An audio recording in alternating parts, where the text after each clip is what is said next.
millionaire husband abandoned his sick wife for a mistress, but her revenge left him with nothing.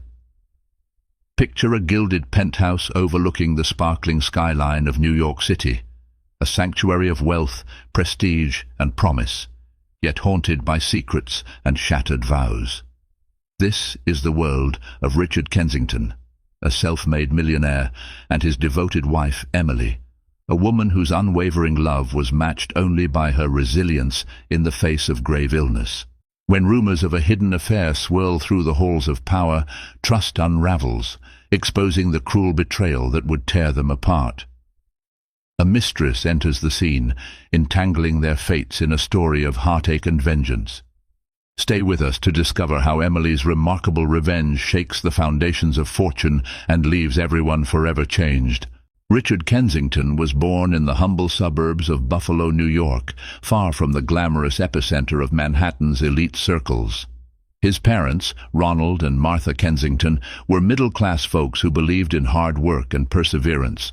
As a teenager, Richard worked tirelessly, mowing lawns, delivering newspapers, anything to save up for a future that stretched far beyond the picket fences he knew.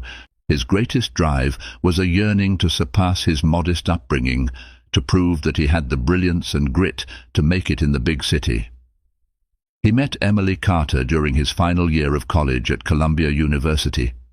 Emily was a theater major with big dreams of making it to Broadway. Quiet yet passionate, Emily instantly captivated Richard with her fierce determination and gentle spirit. Though their backgrounds were vastly different, Emily's father was a retired professor and her mother a librarian. She carried herself with an elegant confidence that set her apart. Their first date was at a cozy Italian bistro near campus, Mama Lucia's. They stayed long after closing, sharing stories about their lives, ambitions, and insecurities. Richard realized that for the first time, someone saw him for who he was, not just who he wanted to be. Emily recognized a raw intensity in him, a yearning for success, but also a tender side he rarely displayed. As years passed, Richard's eye for opportunities in the tech sector sharpened. He founded Kensington Innovations, a startup that developed specialized software for retail companies. Although the first few years were rocky, a fateful partnership with a major clothing brand catapulted the company into staggering success. By the time Richard was 30, he was a millionaire, buying penthouses, driving Bentleys, and stepping into a world previously only accessible to Manhattan's old money families. Emily, in turn, stood by his side through every high-stakes meeting, each victorious client pitch, and the countless nights where he paced their living room, phone glued to his ear, negotiating his next business move. Their wedding was a grand yet elegant affair. Held at the Plaza Hotel in New York City, it dazzled 200 guests, including major players in tech, theater, and academia. Everyone commented on how Emily and Richard seemed to form the perfect couple: beauty, brains, and boundless ambition. But success came at a price. Richard's schedule quickly became consumed by clients, investors, and expansions. As Kensington Innovations grew, so did his appetite for luxury and the intoxicating thrill of high-stakes business deals. Emily's love for the theater faded into the background as she found herself consumed by philanthropic events and charity galas, duties that were expected of a millionaire's wife. In the early years of their marriage, Emily often whispered assurances, "Money will never replace what we have."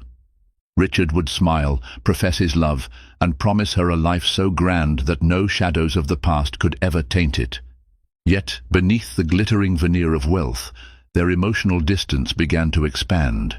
Their love remained, but it was tested by late nights, neglected dinners, and quiet sighs of resignation.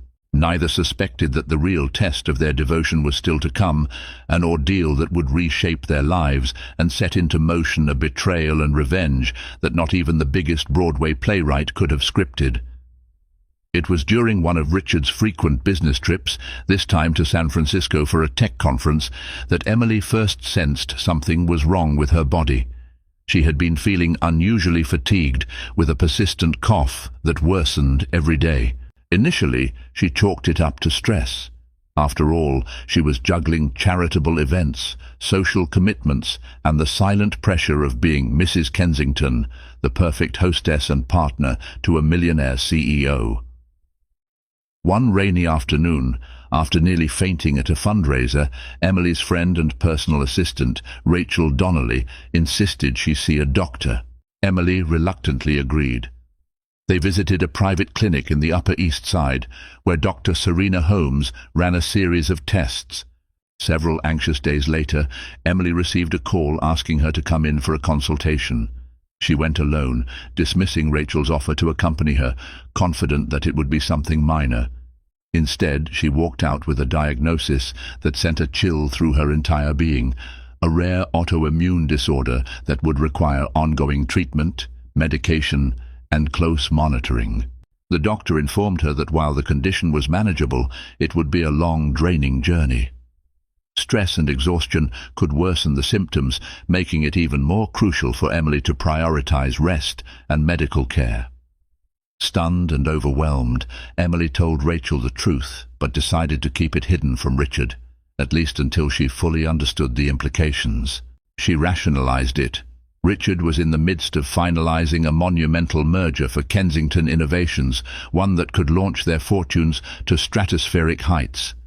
Emily didn't want to burden him. She didn't want to add to his stress. However, her physical condition started to decline faster than she expected. She struggled to keep up her usual pace, the late-night galas, the carefully orchestrated brunches with investors' wives, and the community outreach programs at local theaters. Dark circles formed under her eyes, and her once vibrant spirit dimmed. When Richard finally returned from the West Coast, he was too preoccupied to notice. He was ecstatic about a major breakthrough in negotiations. Rather than pausing to see her fragile state, he talked endlessly about the deal, the profits, and the lavish vacation they might take afterward. Emily tried to speak to him about her health, but every time she mentioned feeling unwell, he brushed it off with well-intentioned yet dismissive responses. "Maybe you need more vitamins," or "I'll have my secretary book you a spa day." A few weeks later, Emily mustered the courage to try again. This time she arranged a quiet dinner at home, hoping to find the right moment to explain her situation in detail. But Richard arrived late, eyes glued to his phone, muttering apologies between calls. After another round of messages from an unnamed contact who seemed extremely insistent, he abruptly excused himself and left for an emergency meeting. Emily was left alone at the dinner table, the untouched meal growing cold before her. She clutched at her chest, a wave of dizziness overtaking her.